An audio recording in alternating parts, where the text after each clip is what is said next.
ഞാൻ നിങ്ങളോട് ഒരു 3 കാര്യങ്ങൾ ചോദിക്കും. അത് വള്ളി പുള്ളി തെറ്റാണ്ട് പറഞ്ഞു തരണം. ഒന്ന് ടോഫു, മോഫു, ബോഫു. ഇതെന്താന്ന് പറഞ്ഞുതരും. അതായത് ഈ 3 കാര്യങ്ങളും മാർക്കറ്റിങ്ങിൻ്റെ ഒരു സൈഡാണ്. ഫോർ എക്സാമ്പിൾ ഈ 3 കാര്യങ്ങളുടെ ഫുൾ ഫോം എന്ന് പറയുന്നത് ടോഫു പറഞ്ഞാൽ ടോപ്പ് ഓഫ് ദ ഫണൽ, മോഫു പറഞ്ഞാൽ മിഡിൽ ഓഫ് ദ ഫണൽ, ബോഫു എന്ന് പറഞ്ഞാൽ ബോട്ടം ഓഫ് ദ ഫണൽ. ഈ ടോഫിൽ വരുന്ന കാര്യം എന്ന് വെച്ച് കഴിഞ്ഞാൽ നമ്മളെ ബ്രാൻഡ് ഉണ്ടല്ലോ, നമ്മളെ ബ്രാൻഡ് എന്താണെന്ന് ആളുകൾക്ക് പറഞ്ഞു കൊടുക്കുക, ബ്രാൻഡ് അവയർനെസ് കൊടുക്കുക. ഇപ്പം അതിന് വേണ്ടിയിട്ട് നമുക്ക് എഡ്യൂക്കേഷണൽ ഇൻഫർമേഷൻ വീഡിയോസ് ഒക്കെ കൊടുക്കുക, നമ്മളെ ബ്രാൻഡ് എന്താണെന്ന് പറഞ്ഞു കൊടുക്കുന്ന വീഡിയോസ് ചെയ്യാൻ പറ്റും. മോഫ് എന്ന് പറഞ്ഞാൽ അതായത് നമ്മളെ ബ്രാൻഡിൻ്റെ വാല്യൂ കൂട്ടുക. നമ്മളെ ബ്രാൻഡിൻ്റെ വാല്യൂ കൂട്ടാൻ നമുക്ക് എന്താ ചെയ്യാൻ പറ്റും? വെബിനാർ കണ്ടക്ട് ചെയ്യാൻ പറ്റും, വർക്ക്ഷോപ്പുകൾ വെക്കാം. ഇതൊക്കെ വെച്ചിട്ട് നമ്മളെ ബ്രാൻഡിൻ്റെ വാല്യൂ ആളുകൾക്ക് മനസ്സിലാക്കി കൊടുക്കുക.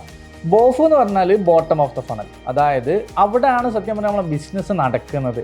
നമ്മൾ സെയിൽസ് എടുക്കുക, അതായത് സെയിൽസിലേക്ക് കൺവേർട്ട് ചെയ്യുക. അതിന് വേണ്ടിയിട്ട് നമുക്കിപ്പം എന്താ പറയുക, കോൾ ടു ആക്ഷൻ എന്നൊക്കെ പറയുമല്ലോ, ഇപ്പം നമുക്ക് സൈൻ അപ്പ് ചെയ്യുക, അങ്ങനത്തെ ഓരോ കാര്യങ്ങൾ നമുക്ക് സെയിൽസ് ജനറേറ്റ് ചെയ്യുന്നൊരു പോയിന്റാണ് ബോഫു എന്ന് പറയുന്നത്.